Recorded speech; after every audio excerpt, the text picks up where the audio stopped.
नमस्कार दर्शकों।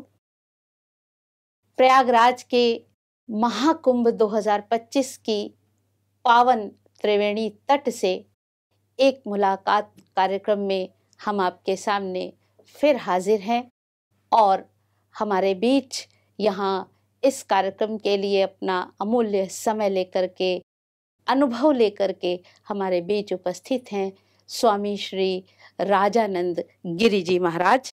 आप हरियाणा हिसार से पधारे हैं पावन प्रयागराज की धरनी पर। तो स्वामी जी, आप निरंजनी अखाड़ा से जुड़े हुए हैं। आपका इस एक मुलाकात कार्यक्रम में पहले तो बहुत बहुत स्वागत है, अभिनंदन है। स्वामी जी, पहले हमारे दर्शकों को आप अपने बारे में थोड़ा सा बताएं, क्योंकि जिज्ञासा होती है दर्शकों को कि हमारे सामने जो है वो कौन है और कहाँ से आया है।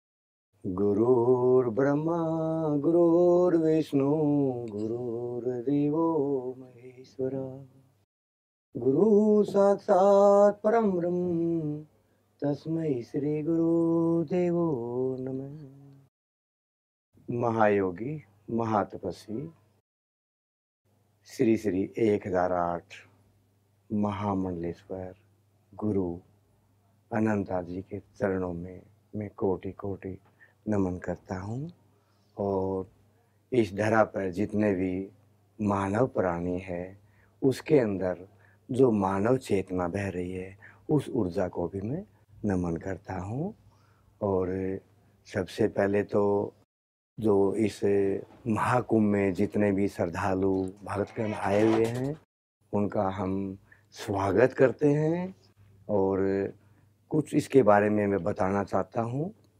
सबसे पहले तो मैं मातृदेव पितृदेव के भाव के बारे में बताना चाहता हूँ। जी स्वामी जी, इस पे जब आपने कहा मातृदेवो भव पितृदेवो भव, ये हमारी बहुत प्राचीनतम परंपरा है। अतिथि देवो भव, ये एक तरह से कहें हमारी भारतीय संस्कृति की जड़ है ये। लेकिन इस महाकुंभ में एक दुखद पक्ष सामने आ रहा है कि बहुत सारे लोग अपनी बुजुर्ग पीढ़ी को, उसमें माताएं हैं, पिता हैं या उनके और भी बुजुर्ग सदस्य हैं परिवार के, तो वो यहाँ उनको ला तो रहे हैं, लेकिन उन्हें बिना बताए उन्हें यहाँ किसी न किसी शिविर के पास या गंगा तट पर ही ऐसे ही छोड़कर चले जा रहे हैं। तो ये दुखद स्थिति है, इस पर आप क्या कहना चाहेंगे? इसी के ऊपर ही मैं बताना चाहता हूँ कि माता पिता क्या है, माँ बाप क्या है। माँ बाप से बढ़कर इस पूरे कुंभ क्या पूरे जीवन के अंदर भी कुछ नहीं है। माँ बाप दो अनमोल रत्न है, इनकी कोई कीमत नहीं होती। अरे माँ बाप से बढ़कर क्या है।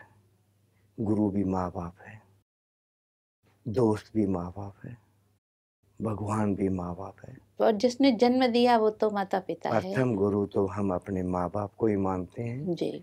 क्योंकि हम जिस गुरु के पास भी जाते हैं तो इस योग्य हमारे माँ बाप संस्कार डालकर भेजते हैं गुरु के पास। तो मैं तो यही कहना चाहूँगा दर्शकों को कि देखो माँ बाप से बढ़कर कुछ नहीं है। माँ बाप दो अनमोल रत्न है, उनकी सेवा करनी चाहिए। अरे माँ बाप अपने बच्चों के लिए एक ही खून की बूंद लगा देते हैं। अपने एक माँ और बाप ही ऐसे दो अनमोल रत्न है जी। जो अपने बच्चों का भविष्य उन्नति देखना चाहते हैं। ईश्वर के अंदर अगर कोई अपने बच्चों की उन्नति देखना चाहते हैं तो वो माँ और बाप होते हैं। हर माँ बाप ये चाहता है मेरा बेटा आईएएस अधिकारी बने, मेरा बेटा डॉक्टर बने, बेटा बेटी डॉक्टर बने। और देखो एक एक बूंद अपने बच्चों के ऊपर लगा देते हैं माँ बाप, बिल्कुल निस्वार्थ। और आज इस युग के अंदर, इस महाकल युग के अंदर माँ बाप को खाने के लिए रोटी नहीं है, रहने के लिए मकान नहीं है। अरे उस आईएएस अधिकारी बनने का क्या फायदा है? क्या फायदा उस आईएएस अधिकारी बनने का जब माँ बाप की आप सेवा नहीं कर सकते? तो इस धरा पे मैं तो उनको एक बोझ मानता हूँ। इस धरती माँ के ऊपर उनको एक बोझ मानता हूँ। जो इंसान नित्य नेम सुबह उठकर अपने माँ बाप, अपने गुरु के पांव छूता है, उनको प्रणाम करता है, उनका आशीर्वाद लेता है, तो कहीं भटकने की जरूरत नहीं है किसी मंदिर के अंदर जाने की जरूरत नहीं है। जब माँ बाप की वाणी, जो ऊर्जा, जो ओरा होता है, जब अपने बेटे पे गुरु का आशीर्वाद अपने शिष्य पे हाथ रखते हैं जी, तो पूरा ब्रह्मांड उसके अंदर वो डाल देते हैं। सत्य तो कह इससे रहे बड़ा और क्या सौभाग्य होगा। हैं। और फिर भी लोग दर दर की ठोकर खा रहे हैं। तो मैं तो इस महाकुंभ प्रयागराज के अंदर ये एक उपदेश देना चाहता हूँ सभी को, और ये वाणी जन जन तक जानी भी चाहिए कि आज माँ बाप है, उनकी दशा बड़ी निंदनीय है। हम देखते हैं बेटा बहू आईएएस अधिकारी हैं, गैजेटेड ऑफिसर हैं, माँ बाप अनाथालय में जा रहे हैं। क्या फायदा है उसका। वृद्धाश्रम की संख्या बढ़ रही है और वृद्धाश्रम की संख्या बढ़ रही है जी। अरे माँ बाप मरने के बाद आंसू बहाते हैं, दिखावा करते हैं, बड़ी बड़ी फोटोएं बनाते हैं। हाँ, श्राद्ध पर बहुत पैसे भी खर्च करते हैं, लाखों रुपए पैसे लगाते हैं, बड़े टेंट पंडाल लगाते हैं, दिखाते हैं मैं उस माँ बाप में आईएएस अधिकारी हूँ। अरे क्या फायदा आईएएस अधिकारी बनने का।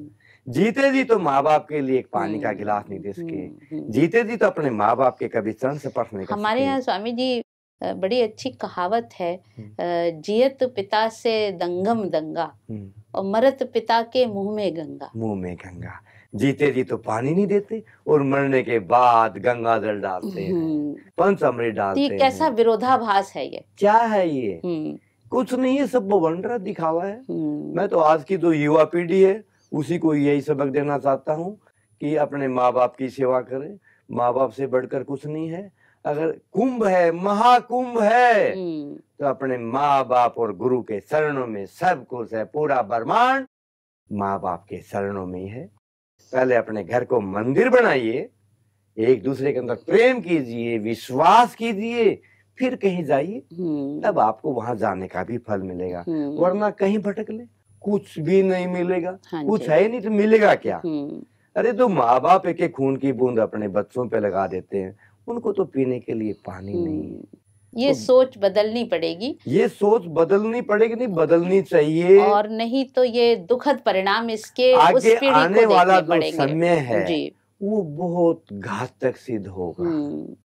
घर घर के अंदर कलह पैदा हो जाएगा। आज तो हम महाकुंभ का मतलब क्या है, छोटे छोटे परिवार मिलकर जब इकट्ठे हो जाते हैं, जब परिवार बड़ा हो जाता है तो उसको महापरिवार, महाकुंभ बोलते हैं।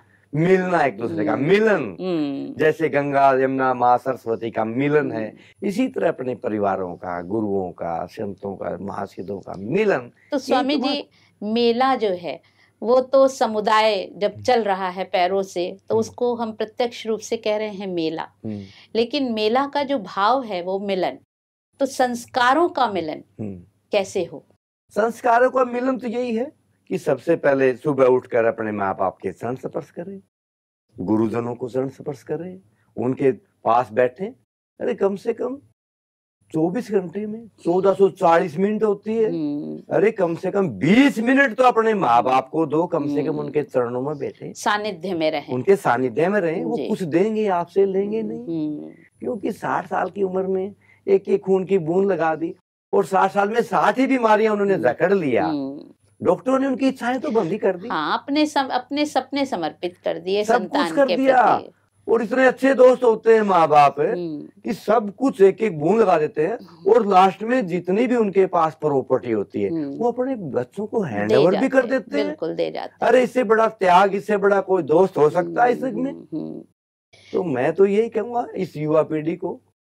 स्वामी जी ये जो एक दुनिया है, तो ये जैसे कि हम लोग पढ़ते हैं कि हमारा भारत कभी स्वर्ग था, सोने की चिड़िया थी।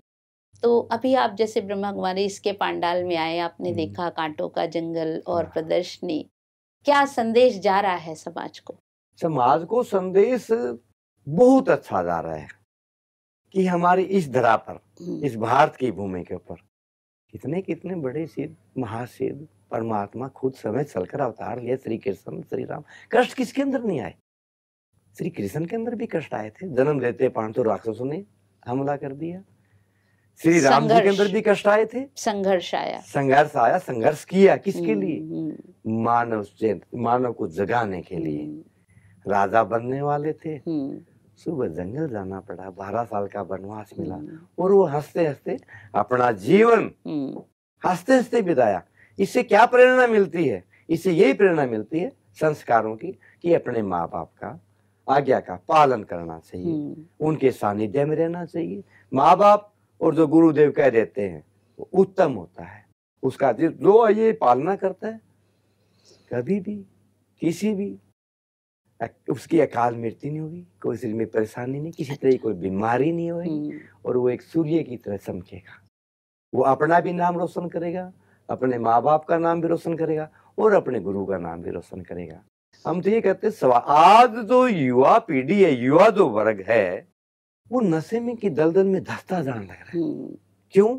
क्योंकि आज भागदौड़ वाली जिंदगी के अंदर 99.9% लोग मानसिक तनाव में। यहाँ एक बात और पूछना चाहेंगे स्वामी जी, जैसे आपने कहा मातृ देवो भव पितृ देवो भव, तो माता पिता बच्चे को जन्म तो दे रहे हैं, परवरिश भी दे रहे हैं, उनके लिए अर्थोपार्जन कर रहे हैं, उनके शिक्षा दीक्षा की व्यवस्था कर रहे हैं, लेकिन वो अभिभावक, वो माता पिता क्या अपने बच्चों को समय दे पा रहे हैं? देखो, समय तो दे रहे, लेकिन आजकल आधुनिक डिजिटल युग आ गए, सब कुछ डिजिटल हो गए, सभी ये को पता है। संतुलन कैसे आएगा? संतुलन तो देखो, हम तो यही कहते हैं, ज्यादा तो नहीं कह सकते, क्योंकि आज डिजिटल युग है, युवा वर्ग है, कि 24 घंटों में देखो 1440 मिनट होती है। हम तो आज इस युवा पीढ़ी से ओनली 20 मिनट मांगते हैं, ओनली 20 मिनट। अगर 1420 मिनट कुछ भी करे हुए, खाए पिए सोए नाचे गाए, कहीं जाए एंजॉय करे, जिंदगी उनकी जिए, लेकिन 20 मिनट तो अपने माँ बाप के पास बैठकर बिताएं, अपने गुरुजन के चरणों में बैठे, उनसे आशीर्वाद ले, ताकि उनका जो आगे का भविष्य है, जो युवा पीढ़ी आज नशे की दलदल में धंसते जा रहे, तो उनका कल्याण हो जाएगा। और जो हमारा ये भारत हिंदू तब था, है और रहेगा, इसको कोई रोक नहीं सकता। अगर मात्र 20 मिनट भी अपने माँ बाप के सानिध्य में रहे, गुरुओं के सानिध्य में रहे, तो ये भारत वही सोने की चिड़िया है। डिजिटल युग है तो और तरक्की कर रहा है, लेकिन माँ बाप के आशीर्वाद के बगैर, गुरुजनों के आशीर्वाद के बगैर कुछ मिलने वाला नहीं है। जी, समाज में, इतिहास में पौराणिक रूप से, वैदिक रूप से और वैज्ञानिक रूप से, दार्शनिक रूप से, चाहे जिस भी रूप से हम देखें, तो माता पिता का जो आशीर्वाद है वो संतान के लिए एक कवच का कार्य करता है, सर्वोपरि है, सर्वोपरि है। यस, तो ये यहाँ पर यही मैं जानना चाहती हूँ आपसे कि जो माता पिता है, वो आज जैसे बच्चे शिकायत करते हैं कि हमारे माता पिता के पास समय नहीं है, उन्होंने किसी और के द्वारा घर में नौकर रख दिए, आया का इंतजाम कर दिया, बच्चे को देखने के लिए वही खाना खिला रहे हैं, वही उनको सुला रहे हैं, वही टहला रहे हैं, वही लोरी सुना रहे हैं, तो माता पिता उनको सानिध्य नहीं दे पा रहे हैं। ये बड़ा संकट है, इस पे आप क्या कहेंगे? कुछ त्रुटियां तो माँ बाप की माता पिता को आप क्या संदेश देंगे? क्योंकि अगर माँ बाप अपने बच्चों को संस्कार दें, जी, कुछ टाइम दें, भी जैसे बच्चों को सुबह 5 बजे उठना चाहिए, सुबह उठकर स्नान करना चाहिए, सूर्य देव के दर्शन करने चाहिए, धरती माँ को प्रणाम करना चाहिए, एक्सरसाइज करनी चाहिए। अगर शरीर स्वस्थ है, जिस युवा का शरीर स्वस्थ है, तो उसके पास तो अनमोल रतन है। क्यों? कि जिसका शरीर स्वस्थ है तो उसका दिमाग भी स्वस्थ है, और दिमाग स्वस्थ है तो वो अपने परिवार का पालन पोषण, अपने देश का, अपने राष्ट्र का अच्छे तरीके से निर्माण तो संस्कार देने के लिए भी तो माता पिता को भी तो समय देना होगा। हाँ, ये तो हम भी कहते हैं कि कुछ टाइम तो माँ बाप को देना चाहिए। हाँ, तो कितना? जैसे आपने संतान के लिए कहा कि 20 मिनट वो दे प्रतिदिन, तो माता पिता से आप क्या अपेक्षा करते? माता भी ये कहते हैं भी उनको जन्म से ही संस्कार डालने स्टार्ट करने चाहिए। अपने हाथों में लोरी, माँ की आंचल में बच्चे को सुलाना चाहिए, कुछ तो त्याग करना चाहिए उनको। क्या उनका भी कोई समय बंधा हुआ है क्या? देखो, माँ बाप का क्या समय है, माँ बाप के ऊपर तो बहुत बड़ी जिम्मेवारियां होती है। असीमित समय है, असीमित समय, लेकिन कुछ निकाल सकते हैं, ऐसी बात नहीं है। सुबह का समय तो निकाल सकते हैं, सुबह बच्चों को जल्दी उठाएं, उनको संस्कार दे, मंदिर में भेजे, योगा करवाएं, तो उनका शरीर स्वस्थ रहेगा।